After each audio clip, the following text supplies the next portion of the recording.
नमस्कार।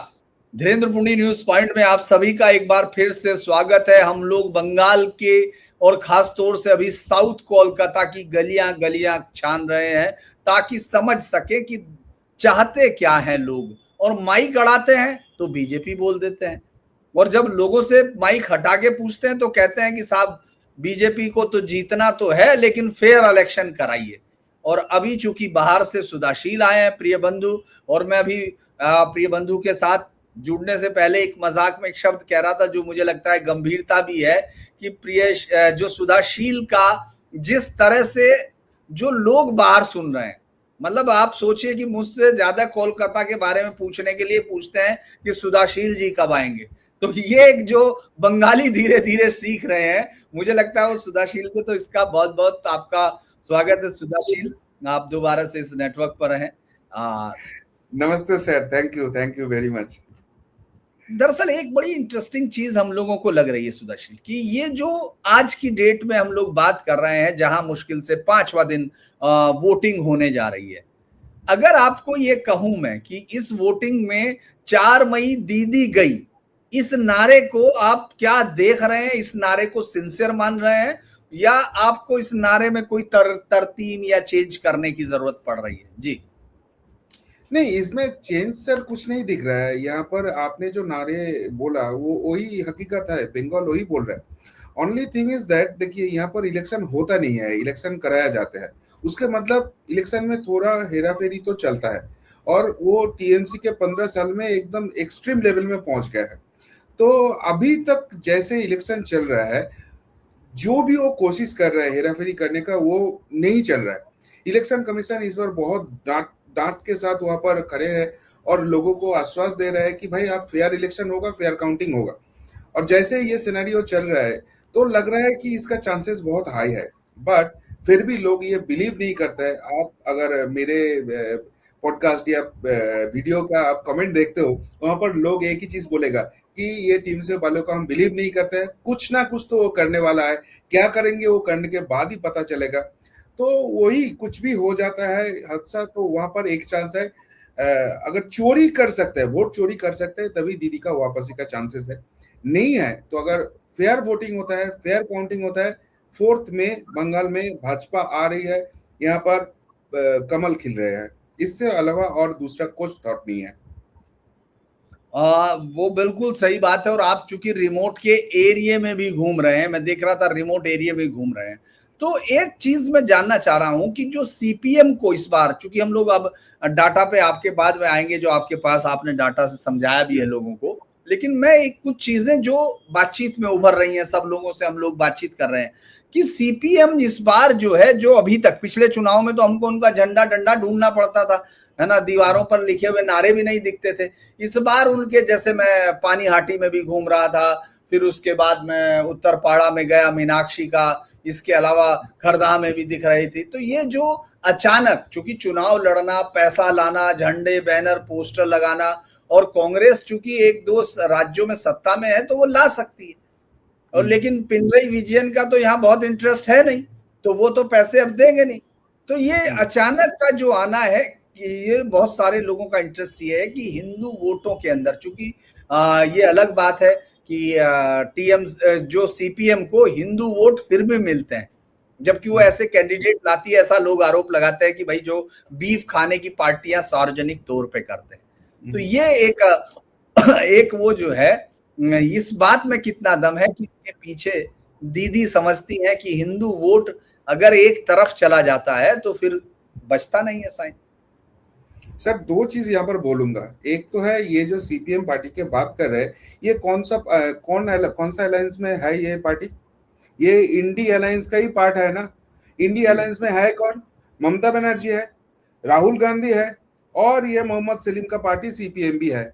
ये लोग बंगाल में आके बोलते हैं मैं टीएमसी और भाजपा दोनों के अगेंस्ट में हूं, लेकिन जब सिचुएशन आता है, आप उपराष्ट्रपति का चुनाव देखें या राष्ट्रपति का चुनाव देखें, वहां पर टीएमसी कैंडिडेट खड़ा कर देते हैं तो ये सीपीएम वालों उसको सपोर्ट करते हैं, जहां पर उसका एमएलए वगैरह है, अभी भी एमपी है। ये अगर उपराष्ट्रपति चुनाव होते हैं तो ये एक टेबल में बैठ के डिसाइड करता है कौन कैंडिडेट होगा। तो सीपीएम और टीएमसी अलग कैसे हो गया?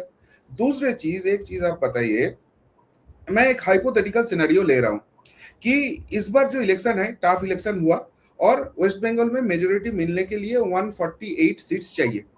तो यहाँ पर 146 सीट्स टीएमसी को मिला, 146 सीट्स बीजेपी को मिला। दो जो सीट है ये मोहम्मद सलीम का पार्टी सीपीएम को मिला। तो इस सिचुएशन में सीपीएम का क्या स्टांस रहेगा? इस सिचुएशन में सीपीएम बोलेगा हम बिगर रेस्पॉन्सिबिलिटी के लिए टीएमसी को सपोर्ट कर रहे हैं। तो अलग कहाँ है वो लोग? ये सीपीएम बोलता है मैं भाजपा के भी विरोध में हूं, टीएमसी की भी भारत अगेंस्ट में हूं, लेकिन जब ये नारा लगाता है, ये बोलता है no vote to BJP. Sir आपका एक पॉलिटिकल पार्टी है, आप लोगों के जाके बोलोगे मुझे वोट करो, चलो मेरा जो अपोजिशन है मैं बोलूंगा उसको वोट मत करो, तो तब सीपीएम को ये बोलना चाहिए no vote to TMC, no vote to BJP, vote only for CPM. ये कुछ नहीं बोलता है, ये बस बोलता है नो वोट टू बीजेपी। मतलब इसका एजेंडा सेम है।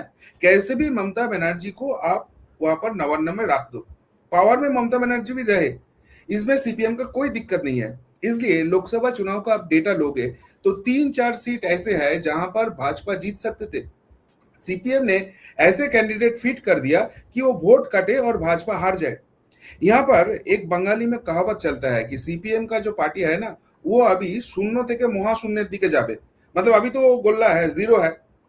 2019 में कुछ नहीं मिला, 21 में नहीं मिला, 24 में नहीं मिला, तो इस इलेक्शन में तो वो जीरो होगा ही। अभी इस इलेक्शन में और उसके साथ डिविडेंड जो आएगा वो नोटा के साथ फाइट करेगा और वोटिंग परसेंटेज में भी जीरो हो जाएगा। क्यों ऐसे होगा? क्योंकि देखिए सीपीएम बोलता है हम कुछ रिलीजियस पॉलिटिक्स नहीं मानता है, बढ़िया बात है, लेकिन जब हरगोविंद दास, चंदन दास जो सीपीएम का ही वर्कर थे, जब ये वॉकऑफ लेके मुर्शिदाबाद में हंगामा हुआ, इन लोगों को बेरहमी से मारा गया, काटा गया। जब पुलिस को फोन कर रहा है इसके फैमिली से आओ बचाओ, कोई नहीं आया।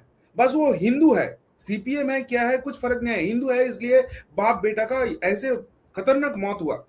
लेकिन मजे की बात यह है कि सीपीएम का वर्कर हिंदू होने के कारण उसका डेथ होता है, तब सीपीएम का कोई लीडरशिप नहीं जाता है, उसका कुछ मिছিল नहीं निकालता है। लेकिन जब वो हाईकोर्ट में उसका केस हुआ, कोर्ट में जब उसका केस गया, जिसके अगेंस्ट एलिगेशन था, मतलब टीएमसी वालों के अगेंस्ट जो एलिगेशन था, उसका सेल्फ डिफेंस के लिए ये सीपीएम का जो कैंडिडेट भी था लोकसभा चुनाव का, उसने फाइट किया।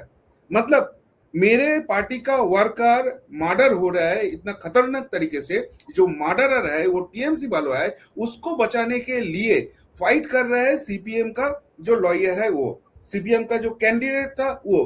तो ये पार्टी को कौन सा हिंदू अभी सपोर्ट करेगा?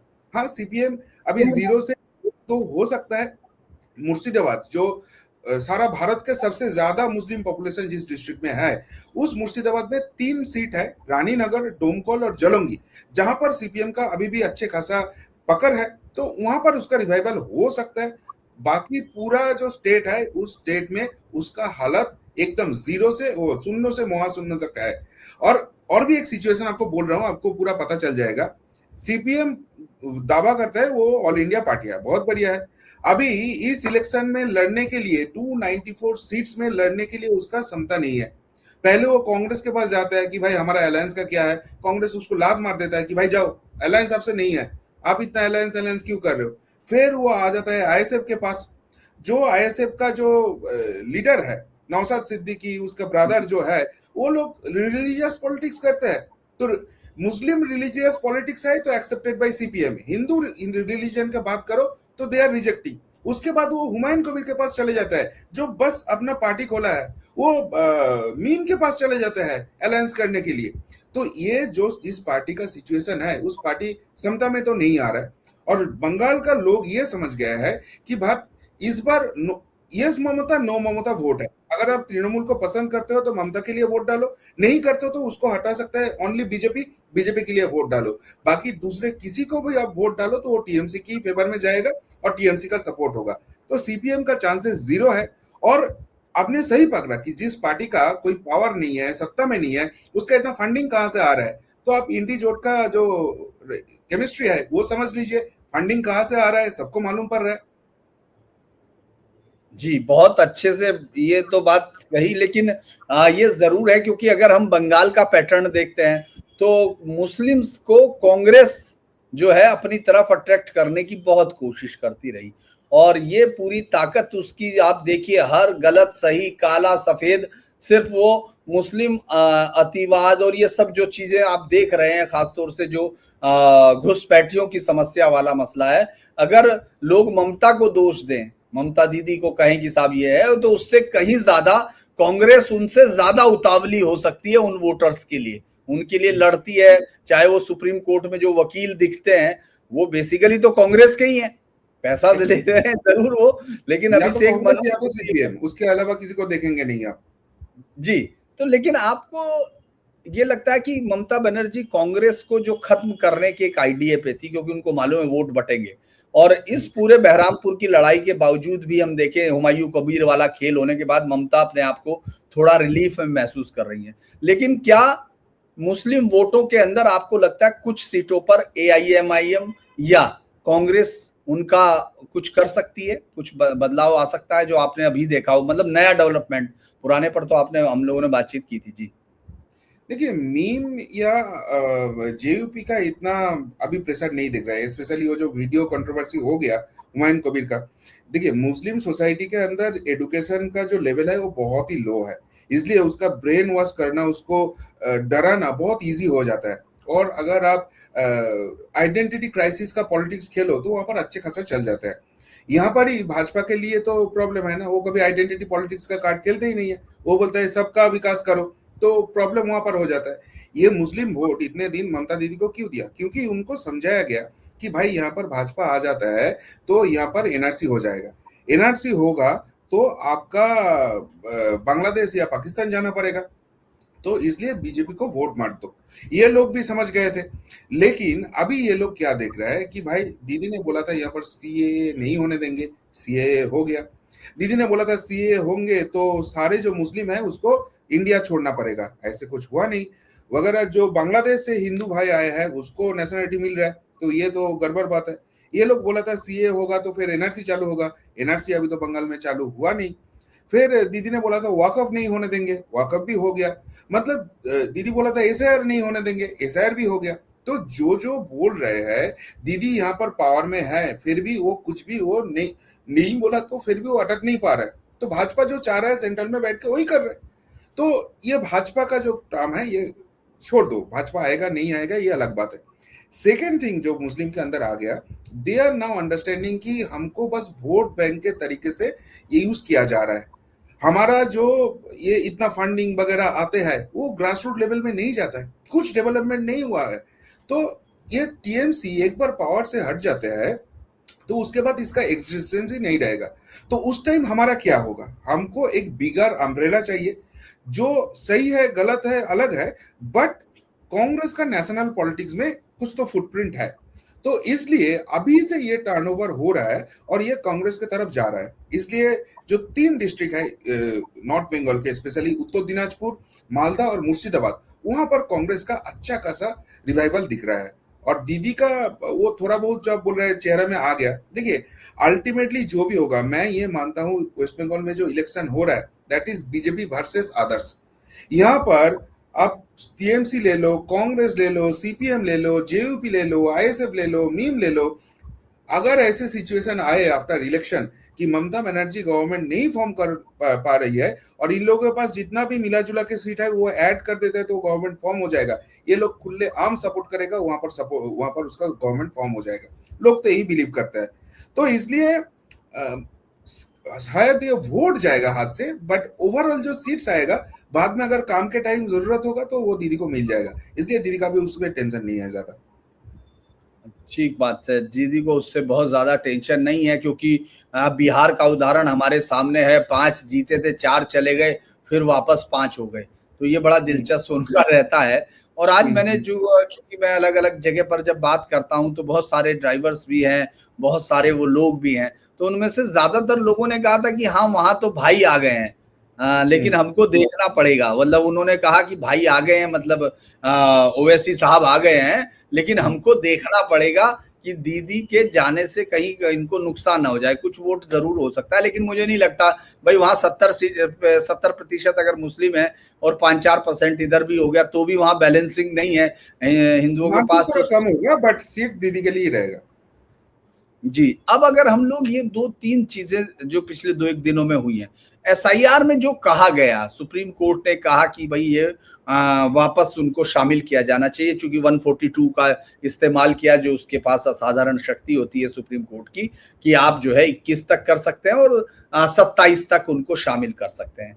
तो उसमें तो बहुत सारे मतवा भी थे। तो क्या इसका अगर फ़ायदा-नुकसान अगर आपने देखा हो, एनालाइज़ किया हो कि इस आदेश का नुकसान-फ़ायदा क्या पॉलिटिकली कन्वर्ट कर रहा, हालांकि दीदी ने कहा सुप्रीम कोर्ट पर गर्व है और तमाम चीजें हैं, जिनको पहले नाराजगी थी उनको गर्व होने लगा। तो ये इसका कोई फायदा नुकसान आपको लगता है, या अब ये एसआईआर की कहानी अब दूसरी तरफ चली गई, अब दूसरा पिटाई छिताई वो वाला समय शुरू हो चुका है? जी देखिए, दीदी को अभी एक एजेंडा चाहिए, पॉइंट चाहिए, क्रेडिट चाहिए, उसके अलावा कुछ नहीं है। एक चीज पहले आप बोलो, आप अगर वो सुप्रीम कोर्ट का ऑर्डर कॉपी देखो सर, वहां पर ममता बनर्जी का नाम किधर लिखा है कि ये केस ममता बनर्जी ने किया है, उसके अगेंस्ट में हम दे रहे हैं। ये केस सीपीएम ने चालू किया था। ममता बनर्जी क्रेडिट लेने के लिए एक दिन गई थी, वहां पर जितना झापड़ लगा, जैसे प्यार से मोहब्बत से हमारे सीजेआई ने उनको समझा दिया कि आप यहाँ पर हाँ। मत बोलो, आपका लॉयर है, उससे बात करने दो, उल्टा सीधा आपका पॉलिटिकल एजेंडे का स्टेज नहीं है ये। तो वापस कभी नहीं गया, ऑनलाइन में भी ज्वाइन नहीं हुआ। तो दीदी क्या बोल रही है उसमें कुछ फर्क नहीं है। देखिए, यहाँ पर जो एडजुडिकेशन लिस्ट है ऑलमोस्ट 35 लाख, 32 33 ऐसे, मुझे एग्जैक्ट डेटा याद नहीं है, तो डिलीट हुआ है। उसमें से 90%, 92% है मुस्लिम। और यही जो टीएमसी वालों इतने दिन पूछ रहे थे ना, कहाँ है रोहिंगा, कहाँ है बांग्लादेशी, यहाँ पर है रोहिंगा, यहाँ पर है बांग्लादेशी। ये लोग ट्राइब्यूनल क्या और दूसरे जो तरीका है कर ले, ये कभी वापस वोटर लिस्ट में नहीं आएंगे। क्योंकि जो बांग्लादेश से आए हैं, जिसके पास कुछ ओरिजिनलिटी है ही नहीं, ये जो नाम डिडक्ट हुआ है, किस लिए डिडक्ट हुआ है? मैं या आप तो नहीं किया है, ऑनरेबल जजेस है, they are literally checking all the things. So यहाँ पर जस्टिफिकेशन है, इसलिए डिलीट हुआ है। जजेस का तो कुछ लेना देना नहीं है, उसका कुछ पॉलिटिकल एजेंडा होता नहीं है। जो सही है सही है, जो गलत है वो गलत है। लेकिन यहाँ पर जो बाकी वो मैं 8-10% का डेटा बोलूंगा, that is the Motuo vote, जो बेसिकली बांग्लादेशी हिंदूज है, जिसको अपना धर्म बचाने के लिए, अपना जीवन बचाने के लिए इंडिया आना पड़ा, उन लोगों का नाम डिडक्ट हो गया है। अभी देखिए, इन लोगों के लिए नरेंद्र मोदी जी ने ऑलरेडी सीएए बोल दिया। सीएए के थ्रू इन लोगों को सिटीजनशिप मिल जाएगा। एक बार सिटीजनशिप मिल जाता है तो इन लोगों के पास वापस वोटर लिस्ट में आने का चांसेस है। अभी ये जो ट्राइब्यूनल हो गया, जिसका डेटा ऐड होगा, तो यहाँ पर अमित शाह जी ने आके होम मिनिस्ट्री से स्पेशल कैंप लगा दिया सीएए के लिए, जो तुरंत इसको चेक करो और जिसको सीए के थ्रू नेशनलिटी दे सकता है उसको आप देख लो। तो ये जो मोतुआ नाम डिडक्ट हुआ है, जिसके लिए मोतुआ सीट्स थोड़ा डिफिकल्ट लग रहा था बीजेपी के लिए, कि वहां पर जो इक्वेशन हुआ क्या भाजपा के हाथ से वो सारा जाएगा, अब ये सारे मोतुआ नाम इंक्लूड हो जाएगा, तो जो गुस्सा था वो भी चला जाएगा, वोट बैंक भी वापस आ जाएगा। तो फायदा जो है वो भाजपा का है। तो टीएमसी का चिल्लाने का क्या बात है यहाँ पर? अल्टीमेट ट्राइब्यूनल होके टीएमसी का लॉसेस ही दिख रहा है। बट दीदी को अभी लोगों को दिखाना है, अपने वर्कर को दिखाना है कि मेरा ही सारे क्रेडिट है, मैंने ही सब कुछ कर दिया है, इससे ही मैं 2026 का इलेक्शन जीत लिया। बट असल में ऐसे है कुछ नहीं। अल्टीमेटली दीदी के लिए ये खराब खबर है। जी। एक दूसरा, और आपने जो डाटा से जो आप स्टेब्लिश कर रहे थे, दिखा रहे थे, वो डाटा तो चूंकि मेरे पास मुझे ऐड करना नहीं आता, आपने तो बड़े अच्छे से किया है उसको एडिट करके, तो उसके बारे में थोड़ा दर्शकों को बताइए। फिर उसके बाद दीदी पर भी बात करेंगे कि आजकल दीदी की जबान, उनका जो है कई बार भाषा, मतलब वो स्लिप टंग जिसको कहते हैं, वो जो है फिसल रही है।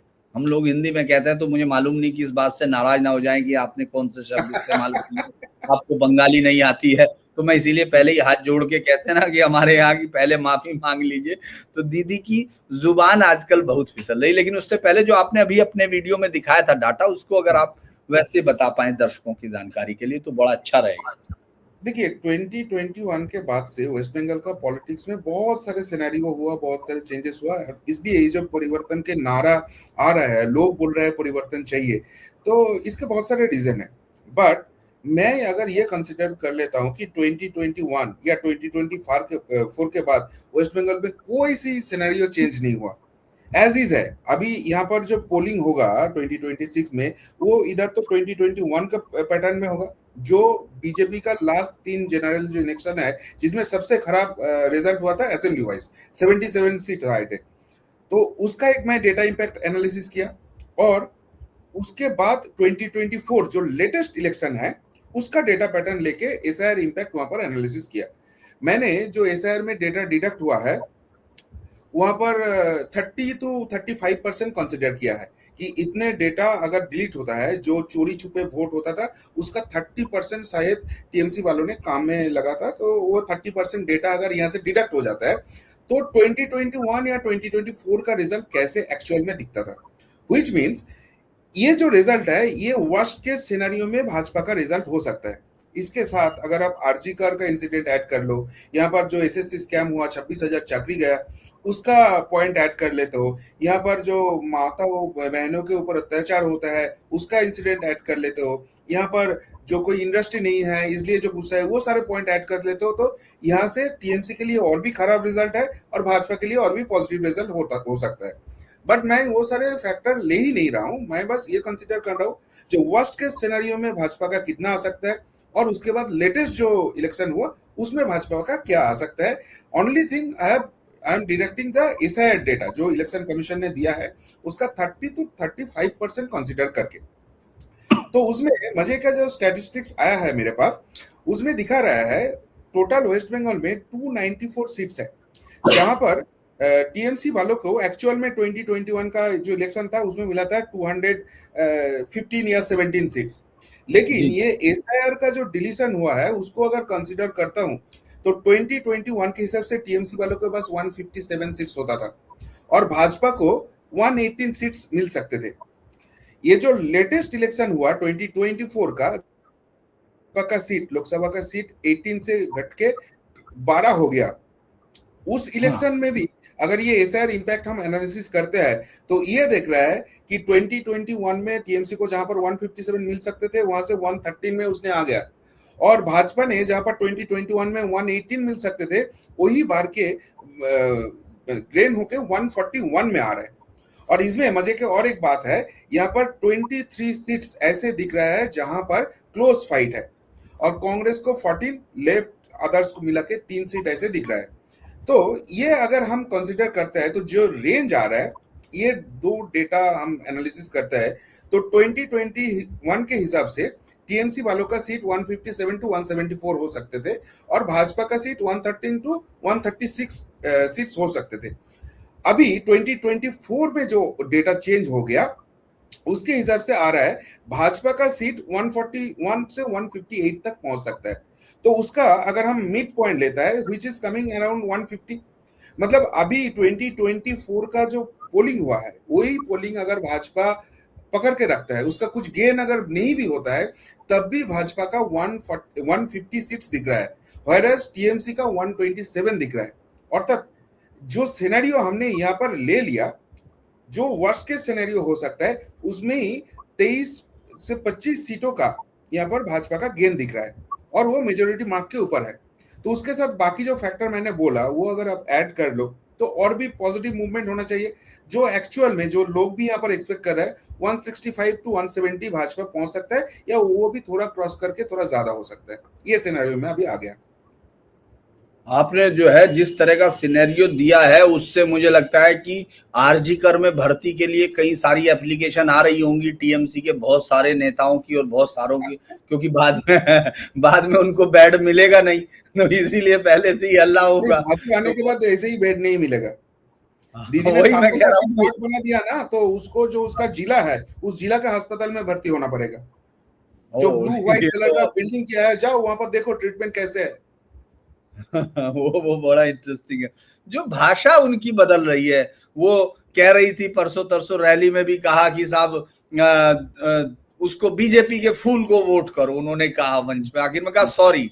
फिर उसके बाद वो कहती हैं, वो बड़ा मुझे अच्छा लगा, और चूंकि वो जिस तरह बोलती हैं उधर बाहर, जैसे ही बाहर निकलते हैं आप बंगाल के उसको, तो लोग बड़ा पसंद करते हैं उनको, क्योंकि उनको उनकी वो जैसे उन्होंने कहा कि रहेगा गुलशन तो फूल खिलेंगे, रहेगा तृणमूल तो फिर मिलेंगे। तो ये जो कहानियां हैं लोग उनको पढ़ रहे हैं, लेकिन वो क्या कभी इसी तरह से मजाक में कहती है या वो गंभीरता में इस तरह से बोलती है? उनका स्टाइल क्या है? आपने बहुत दिनों तक उनको देखा, हम लोगों ने तो पिछली रैलियों में ही देखा था 2021 में, और अब देख रहे हैं, तो आपको क्या लग रहा है चेंज आ रहा है, क्या वजह है?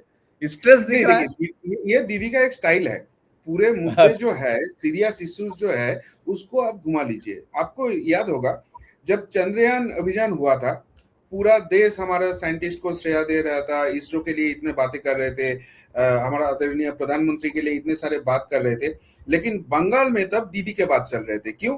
क्योंकि दीदी ने तब स्टेटमेंट कर दिया कि राकेश रोशन चांद पे गए थे और वहां से इंदिरा गांधी से उसका मीटिंग हुआ। उल्टा सीधा बात है। बट आप देखो, नेगेटिव हो पॉजिटिव हो, फोकस लाइमलाइट है ममता बनर्जी पर। और उस टाइम जो जो इश्यूज हो रहा था, जो पॉलिटिकली सीरियसनेस है, वो लोग भूल गए। ये मीम में, ये सब में, ट्रोलिंग में ये सब लोग आगे। तो ये दीदी का एक स्टाइल है, हर हर बार ये ऐसे ही करते हैं। बट इस बार जो हो रहा है वो सीरियस लग रहा है। क्योंकि आप अच्छे से वो सेंटेंस अगर देखो, रहे तृणमूल तो हम फिर मिलेंगे, मतलब हाँ उनके दिमाग में भी आ गया कि शायद तृणमूल नहीं रहेंगे। क्योंकि तृणमूल वाले सबसे अच्छे जानते हैं ये टीएमसी पार्टी फॉर्म क्यों हुआ था। Only because of anti CPM. CPM को हटाना है। अब सीपीएम हट गया तो इसका मकसद पूरा हो गया। लोगों के लिए इसके और कुछ बचा नहीं है।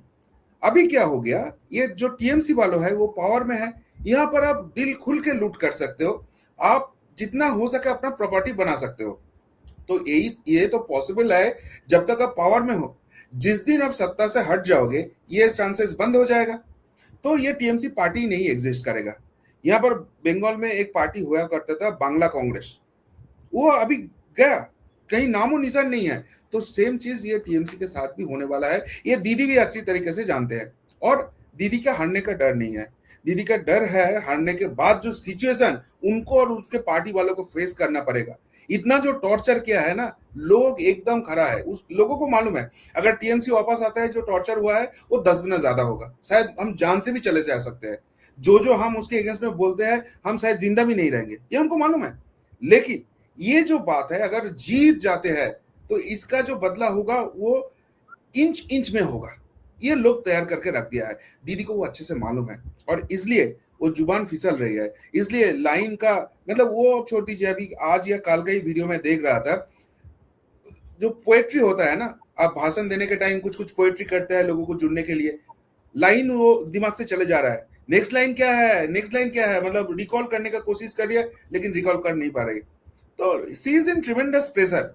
एंड उनको मालूम है कि अगर 4 मई में रिजल्ट नहीं आया, जो आने का चांस ही नहीं, तो उसके बाद तो बहुत सारी चीज होने वाला है।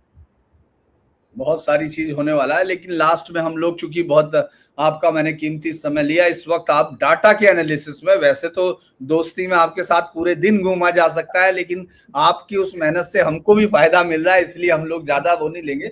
लेकिन भाषा देखिए, हल्ला होना शुरू हो गया। हमने देखा फरक्का वाले पर अटैक हुआ, हमने देखा प्रियंका टिब्रेवाल के बीच में आ गया तो हुआ। इसके बाद इस तरह की कई जगह खबरें आई, यहाँ तक कि जो हमने भवानीपुर में नहीं, वो संजय सिंह के प्रचार में जब गए थे वहां हमने देखा। तो ये तमाम चीजें जो दिख रही हैं, और फिर आखिर में वो स्टेटमेंट जिसको उन्होंने बाद में मोल्ड किया। पहले तो कहा था वो हड्डियां तोड़ने से लेके तमाम हिंसक था, उस पे कोई भी लेफ्ट का और राइट का इकोसिस्टम, मतलब जो लेफ्ट का दिल्ली में बैठता है उसने लेफ्ट राइट कोई बात नहीं की। फिर दूसरा अब नया आ गया कि जो 24 घंटे रह के दिखाएं जिस दिन रिजल्ट होगा। तो ये अगर इन सारी चीजों को देखें तो वो जो उनका पुराना हथियार है, जो इस बंगाल की पॉलिटिक्स में एक सबसे बड़ा ताकत हो जाती है जो पार्टी सत्ता में आती है, तो क्या उसका इस्तेमाल करने की जो तैयारी है वो शुरू हो गई। जो, क्योंकि मैं एक जगह बैठा था, मैं आपको बता दूं, मैं खरदाह में था, तो जब अंदर चला गया, जो मुस्लिम एरिया है वहां, मैंने एक दो लड़कों ने, मैं कैमरे पे बात नहीं की, जो जूट मिल्स जहां बंद हुई है, मैं वहां के इलाके की बात कर रहा हूँ, मैं उसी के सामने अंदर बस्ती में गया था। तो जैसे ही मैंने उसके साथ बैठ के, क्या उसने कहा, साहब हमारे घर तो धमकियां तो जाली, और अब लोग निकल के भागेंगे क्योंकि वो बचेगा या नहीं जाएगा, वो तो जिंदा रहेंगे तो वोट करेंगे। वो इस तरह की बातें कर रहे थे। तो क्या ये वजह है कि ये प्रेशर वापस आ रहा है, या इसको कंट्रोल हो पाएगा? और आप जानते हैं आपसे ज्यादा बेहतर, क्योंकि आपने इसका स्टडी किया कि पहले कैसे होता है, दूसरे पे कैसे होता है, तीसरा फेज क्या होता है, चौथा फेज क्या, हमारे दर्शकों को बहुत बहुत बेहतर तरीके से वो समझाया था। लेकिन अब आपको क्या लगता है कि बीजेपी इन चारों की काट निकाल चुकी है, या ये धमकी वो याद दिला रही है लोगों को? जी, देखिए यहाँ पर तीन चार चीजें हैं। एक तो आप जो धमकी के बात कर रहे हैं, मैं मेमारी असेंबली की बात कर रहा हूँ, क्योंकि यहाँ पर मैं पढ़ा हूँ तो मुझे इन एंड आउट अभी सब कुछ इन्फॉर्मेशन आ रहा है, या मैं ही इसको हैंडल कर रहा हूँ बहुत सारे सिनेरियो में। पहले क्या हुआ, जब नॉमिनेशन फॉर्म हुआ तो नॉमिनेशन फॉर्म के टाइम ये जो कैंडिडेट है मानव गुहो, वो हमारे तरह से कि यूट्यूबर है, जर्नलिस्ट है, तो ये पॉलिटिक्स में कभी था ही नहीं, तो उसको एक दो चीज इधर उधर छूट सकते। तो नोटारी में एक साइन नहीं था, ये लेके ऑब्जेक्शन आया ऑपोजिशन के साइड से। और दूसरी बात यह है कि नॉमिनेशन का लास्ट दिन जो होता है वहां पर आप एफिडेविट देते हो, तो कोई एक्स्ट्रा एफिडेविट ना दे पाए मानव गुहो, इसलिए जो टीएमसी का कैंडिडेट है वो पूरा दिन वो इलेक्शन का ऑफिस में बैठा रहा। तो उसका डर कितना है, वो कैसे कैसे खेल रहा है। उसके बाद सेकेंड थिंग हुआ, मैं वहां पर था, तब मेमोरी में तब था, रात को 10 साढ़े 10 बजे एससी महिलाओं है, माताओं है, उनके ऊपर टीएमसी गुंडों का अटैक हो जाता है, उसका सारी बारी सब फोड़ा जाता है। मतलब डर के माहौल बना रहा है कि आप बीजेपी वाले हो, आपके ऊपर ऐसे अटैक होगा, इलेक्शन अभी बहुत दूर है। उसके बाद मानव गुहो का जो निर्वाचनी कार्यालय है, उसका जो गेट है वो उसका खुद का प्रॉपर्टी के ऊपर है, क्योंकि मेमारी में उसको एक भी रूम ऐसे नहीं मिल रहा था कोई रेंट में देंगे, क्योंकि सबको डरा के धमका के रखा है कि अगर आप दोगे तो 4 तारीख के बाद देख लेंगे आपको। तो वो अपने प्रॉपर्टी में ही वो बना लिया, छोटा सा एक रूम है, वहां पर हम काम कर रहे हैं। वहां पर 4 दिन इलेक्शन कमीशन में रिपोर्ट मारा, इलेक्शन कमीशन भी भाग भाग पे आया कि आपका जो गेट है वो मेन रोड पे है, उसको निकलना पड़ेगा। तो उसको जब बोला कि आप मेजर करो, मेजर करके कुछ नहीं पाया, वो चाल नहीं चला, तो मानव को घर जाने का जो गली है मेन रोड से हाँ। जो अंदर जा रहा है वो खोद दिया। क्यों? क्योंकि वहां पर पानी का पाइप बिठाना है। आप बोलो सर एमसीसी लागू है, आप कौन सा पानी का काम कर सकते हो, पानी का पाइप का? ओनली थिंग कि लोग उसको नहीं पहुंच सकता है। फिर कल सुबह मानव ने पकड़ा, वहां पर जो इलेक्शन कमीशन का ऑफिसर है वो रिमोट गांव में चले जाता है, जहां पर भाजपा का फ्लैग देखता है वो निकाल के अपने गाड़ी में लगा रहा है।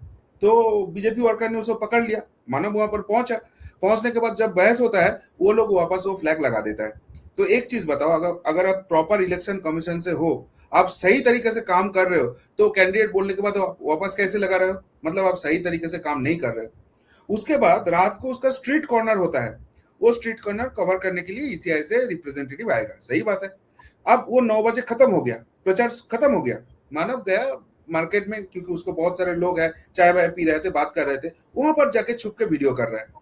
तो जब इलेक्शन कमीशन को बोल रहा है ये क्या हो रहा है, नहीं नहीं बच्चा है, गलती हो गया।